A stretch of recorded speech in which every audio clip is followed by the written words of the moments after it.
We'll begin with the breaking story coming out of the United States, where a federal judge has overturned the Trump administration's funding cuts to Harvard University. Harvard sued the U.S. government in April after the White House froze more than $2 billion in research funding grants. President Donald Trump took on the country's oldest and most prestigious university over allegations of anti-Semitism and demanded policy changes.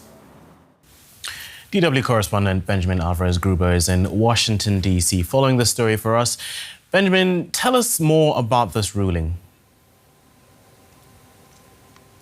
So in this 84-page-long order, U.S. District Judge Alison Burrow concluded that the Trump administration, and I quote, used anti-Semitism as a smokescreen to unlawfully block this billions in research funding. She continued by stressing we must fight against anti-Semitism, but we equally need to protect our rights, including our right to free speech, and neither goal should nor needs to be sacrificed on the altar of the other. So that's definitely a huge setback for the Trump administration that decided back in April to freeze this $2.2 billion in Harvard grants. Also, the $60 million in multi-year contracts is citing that Harvard refused what they said is a change in policies on anti-Semitism on campus. But we know, of course, that the university rejected those demands from the Trump administration, saying that it exceeded the lawful authority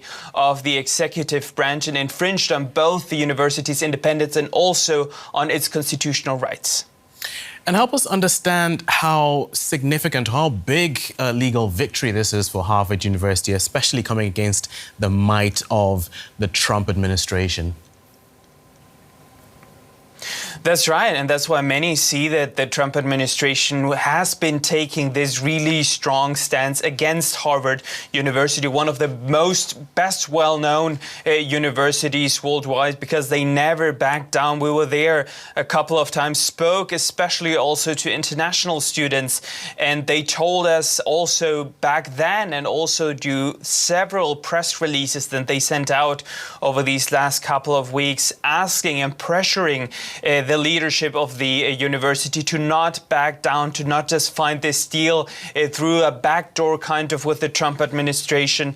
So this is definitely big news, regardless of what will happen now, because the leadership of the university always said that this exceeds the legal authority of President Trump and of the White House to push against them. And of course, this ruling of saying that the Trump administration is using anti-Semitism as a smokescreen is indeed a huge victory by Harvard. And this is probably being closely followed not just by the community of the university, but also on other universities that have been threatened by the Trump administration that they would also see a freeze in the federal funding that they get.